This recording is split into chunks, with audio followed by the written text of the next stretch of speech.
Tá um lindo dia aí de primavera. E vamos aqui para o assunto que me motiva a falar aqui. Então vamos observar aqui como como os políticos alienam o eleitor. Vou começar lá, vou falar da forma de alienação, como o Lula fez lá no passado com o eleitor, e como o Bolsonaro, ou a extrema-direita, que está por trás do Bolsonaro, essa teoria do Bolsonaro, isso é mundial. Essa daí é destruidora, essa daí tira qualquer possibilidade da pessoa ser politizado. É tipo uma seita. Só pode ver e só pode ouvir aqueles que estão alinhados com essa mesma maluquice da extrema-direita. Mas a gente já volta no assunto. Vamos lá atrás. Lá nos primeiros da década de 70, obviamente eu não lembro, mas quando começou ali o surgimento do PT e principalmente a figura do Lula crescendo ali. Então o Lula nas campanhas em que ele saiu derrotado, ele alienava o eleitor, colocando o bicho papão das campanhas do Lula, da mesma forma que a extrema direita arruma ali os seus inimigos, normalmente fictício, inventando, dizendo, o Brasil vai virar Venezuela, aquela coisa toda ali, mas a gente já volta. Vamos falar do Lula aqui. Como o Lula fazia suas campanhas?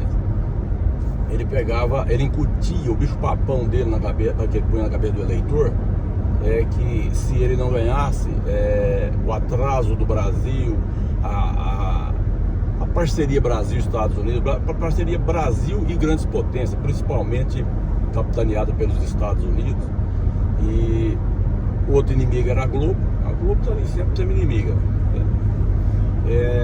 o outro inimigo principal era o FMI, que o Lula ameaçava inclusive não pagar o FMI, Fundo Monetário Internacional. Então ele criava na cabeça do eleitor esses três inimigos: Globo, as grandes potências capitaneadas pelos Estados Unidos e o Fundo Monetário Internacional. O Fundo Monetário Internacional dizia que não pagaria aquela dívida, aquela coisa toda. E pois bem, aí o Lula foi derrotado ali nas primeiras campanhas que tentou. Depois, aí surgiu, de onde surgiu essa conversa de Lulinha, paz e amor, porque ele escreveu uma carta mostrando que teria responsabilidade. Essa carta foi endereçada principalmente para o Roberto Marinho, o Dr. Roberto Marinho, presidente das organizações Globo da época, falecido hoje. Mas enfim, ele escreveu essa carta para o Dr. Roberto Marinho, mostrando que seria um responsável, não teria essa maluquice, esse radicalismo.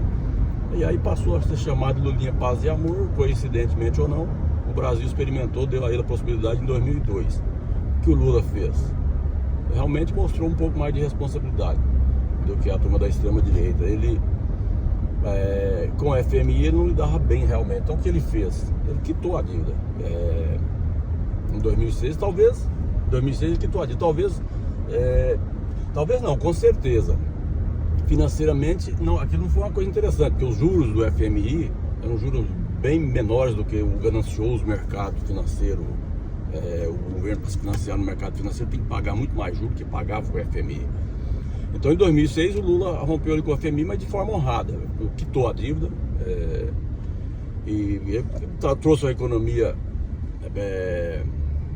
pequena, diria, para os cofres públicos, algo em torno de 1 bilhão de dólares por ano. Porque a dívida, eu repito, a dívida era com juros baixos, comparado com o mercado financeiro que financia a dívida pública dos países, inclusive do Brasil. Então, o Lula criava esses bichos papões na cabeça do eleitor. E aí ele, em 2006, ele quitou. De certa forma foi até bom, porque o FMI fazia o quê? O FMI emprestava ali pro Brasil, sei lá, talvez 3, 4%, que se tanto, talvez nem isso, do valor do orçamento do governo anual. E só que exigia, o governo dizia, eu te empresto aí, seja lá o que fosse a porcentagem do seu orçamento, só que eu quero ver onde é que você vai pôr todo o orçamento. Então aquilo incomodava os políticos. Só que o Brasil, por alguma razão, não dava conta de sair daquilo. O Lula foi lá e quitou aquilo. Lidou bem com essa parte desse bicho papão que ele punha na cabeça das pessoas. Ele falava que não pagaria a dívida, inclusive. Lá no passado ele falava que não pagava a dívida. Mas teve responsabilidade, pagou a dívida, ok, beleza. E aí vem a internet, a gente fica esperançoso, falar agora as coisas vão caminhar, os políticos serão cobrados, vão ter que ter responsabilidade, o eleitor vai começar a aprender sobre política. Não, aí surge o Steve Bannon, que essa galera alienada nem sabe quem é que está alienando eles, quem é que está destruindo qualquer possibilidade quem é que está destruindo qualquer possibilidade dessa galera da extrema-direita um dia se dizer politizado, compreender de política. Steve Bannon, presta atenção aí, vocês que estão sendo iludidos, estão tendo a mente destruída, estão tendo qualquer possibilidade de vocês serem politizados. Quando falam para vocês assim, olha, vamos dizer o caso do Brasil, porque isso é mundial, o Steve Bannon esparramou essa ideologia para o mundo inteiro, a extrema-direita está indo para todo lado aí. Mas então, quando ele fala para vocês assim, no Brasil, ele diz, não veja a Globo, não veja o UOL, eu vejo muita gente se gabar disso, eu não vejo a Globo, não vejo... Isso não é sinal de inteligência, isso não é sinal de quem queira ser politizado, desculpa, isso é sinal absoluto de alienação, quase irreversível. O que eu escuto da galera, isso é quase irreversível. Quem quer ser informado, quem quer ser politizado, quem quer debater política com argumento, quem quer debater política sem baixaria, sem mentiraiada, tem que beber de todas as fontes. Eu leio os absurdos do Alexandre Garcia, eu vejo a coisa sem sentido do Constantino, Ana Paula do vôlei, Alan dos Santos, eu vejo tudo isso, as besteiragens, que normalmente quase tudo é besteira que esse filho do Bolsonaro escreve nas redes, eu acompanho tudo. Eu leio direita, esquerda, extrema-direita, centro. Uma coisa é informação, outra coisa é alienação. Então eu tenho capacidade de filtrar o que é informação, o que é alienação. Então, quem quer acompanhar a política, compreender política, se livrar disso, tem que beber em todas as fontes. Se você está nessa... Eu não vejo o Globo, eu não vejo o UOL. Você tem que se cuidar, você está tirando qualquer possibilidade de você ser um dia politizado. Então, fica o alerta. E agora eu fico observando, olha o nível que chegou esse negócio dessas fake news, da extrema-direita. Estava observando na internet aí o que está rolando aí, dizendo que o governo federal não fez nada para aquela tragédia no Rio Grande do Sul. As pessoas estão explorando aquilo, estão destruindo os eleitores da extrema-direita que acompanham essas ideologias, que não se informam em todas as fontes. Estão dizendo que o governo federal não fez nada para o Rio Grande do Sul. Isso é um absurdo. Mas você está defendendo, o que está defendendo é verdade. O cara fez, primeiro que o Lula faria porque ele é matreiro. E também, querendo ou não, o cara ele tem lá seus defeitos, é um corrupto ou não, sei lá, mas ele tem empatia. Diferentemente do Bolsonaro, o Lula tem empatia. Vamos falar do Bolsonaro e do problema da Bahia em 2021, vamos ver, para ver a inteligência do Lula para a política. Então, primeiro, a bandeira ideológica que o Lula escora nela, para prestar, a bandeira ideológica que dá sustentação para ele, seria totalmente contraditório ele não fazer nada, começa por aí. E o Lula fez favor? Não, ele não fez favor, não. É a obrigação do governo socorrer as pessoas numa calamidade daquela. Agora, o absurdo é as pessoas acreditarem. É isso que eu estou dizendo, tem que informar em todas as fontes, porque aí vai começar a entender de político. O Lula jamais ele deixaria de fazer aquilo, repito, porque ele cuida da carreira política dele. E ele apanhou feio no Rio Grande do Sul. Então ele está aproveitando essa oportunidade, essa lamentável oportunidade, e vai ganhar votos lá, porque ao contrário do Bolsonaro, que abandonou a Bahia, nós já vamos falar disso, o Lula está lá, prestando, inclusive está lá o ministro Paulo Pimenta, está permanentemente lá. Tem lá um gabinete do governo, está representando o governo federal lá. Então precisa observar essas coisas, antes de esparramar mais, antes de acreditar nesses absurdos. Veja a carreira de cada um. O Lula tem todos os defeitos, mas o cara tem empatia. E a bandeira ideológica que ele é escorada nela, seria contraditório ele não fazer nada pelo Rio Grande do Sul. E outra, o Bolsonaro, em 2021, o que o Bolsonaro fez quando a Bahia passou por coisa parecida? Não dá nem para comparar, foi também uma calamidade, mas enfim, não vamos medir tamanho para lá e para cá, mas o que o Bolsonaro fez, as pessoas na Bahia sofrendo com enchente, o Bolsonaro foi passear de jet ski no Guarujá, debochar na imprensa, como ele sempre faz, debochar do sofrimento do povo lá na Bahia, e é pouco inteligente politicamente, porque simplesmente é o maior colégio eleitoral da Bahia. Resultado, isso foi em 2021, aí na eleição, o que aconteceu?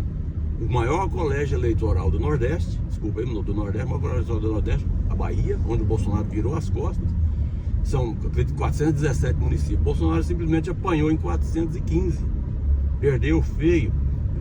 A lavada que ele tomou lá na Bahia foi por mais de 70% dos votos válidos favorável ao atual presidente Lula. Então, o Lula jamais faria um negócio, está defendendo o Lula, não, eu observo, eu estou dizendo, eu acompanho política, eu me informo em todas as fontes, eu sei concluir, eu não sou alienado. Então o Lula é matreiro, ele jamais faria essa maluquice que o Bolsonaro fez, porque o Bolsonaro não tem empatia, deixou o povo. Por que o Bolsonaro fez isso? Então, por que o Bolsonaro fez? Porque primeiro que ele não tem empatia, e segundo, lá na Bahia já vinha 2 mandatos do Jacques Wagner, de governador, então foram 8 anos, e estava naquele momento, 2021, no segundo mandato do Rui Costa. Então, o Bolsonaro simplesmente virou as costas porque o governo lá era petista. Ou seja, o cara não tem empatia, vai olhar bandeira ideológica ao invés de olhar o sofrimento do povo. Lá no Rio Grande do Sul, o governador atual, Eduardo Leite, PSDB. O presidente Lula não está nem preocupado com isso, ele está, primeiro, tendo empatia com as pessoas, e segundo, olhando o lado político dele, que não adianta dizer também que ele é bom, assim. E ele não está fazendo favor, não, está pegando o orçamento da União. Agora, me admira essas pessoas que prestam apoio ao Bolsonaro nas redes sociais, alienados, esses que batem no peito e dizem, não vejo a Globo, não leio o UOL, não leio Folha. Então você está dizendo assim, eu sou um alienado e não quero mudar. Eu vou deixar os políticos destruírem qualquer capacidade de que eu venha a ser esclarecido politicamente, que eu venha a ser politizado. Então, os deputados, os senadores, os congressistas do PL, inclusive, apoiaram, votaram, porque não tinha como negar essa ajuda do governo federal para o Rio Grande do Sul. Então, fica aí, quem é que está espalhando essas mentiras aí, vem cá e conteste o que eu estou dizendo, com argumento. Vem com grito também, eu vou com educação e resposta coerente, conhecimento de política, de quem gosta, de quem se informa, de quem não foge de ler, mesmo maluquice de Alexandre Garcia, Constantino, Ana Paula do Rolo, essa gente só fica agitando, destruindo a possibilidade das pessoas gostarem de política. Então para com isso, o governo federal está fazendo a obrigação dele, não está fazendo favor não, está fazendo a obrigação dele lá no Rio Grande do Sul. Está mandando dinheiro lá para o Rio Grande do Sul, tem lá um gabinete permanente capitaneado pelo ministro Paulo Pimenta. Então por hoje é isso aí, ficou longo, mas está valendo, a gente está tomando gosto pelo negócio aqui e precisa esclarecer, né, porque a internet vem, ao invés de ser uma ferramenta para ajudar, vem uma ferramenta para acabar de destruir qualquer possibilidade dessa, pelo menos essa parte da extrema direita, de se politizar, de entender do assunto, para não falar muita besteira, de fazer as pessoas tomar raiva da política, achar que o governo está virando as costas. Então, presta atenção lá no que aconteceu na Bahia, e aí o Bolsonaro tomou uma lavada lá. De 417 municípios, eu acredito que seja, o Bolsonaro perdeu. Uma coisa eu tenho certeza, se não for 417 municípios, é perto disso, mas o Bolsonaro só ganhou em 2. Vamos dizer que sejam 417, o Lula ganhou em 415 municípios, lá 72% dos votos válidos, porque o Bolsonaro virou as costas para o povo baiano, para quem estava sofrendo lá na Bahia com as enchentes. Não teve empatia, não teve inteligência. Então é isso aí.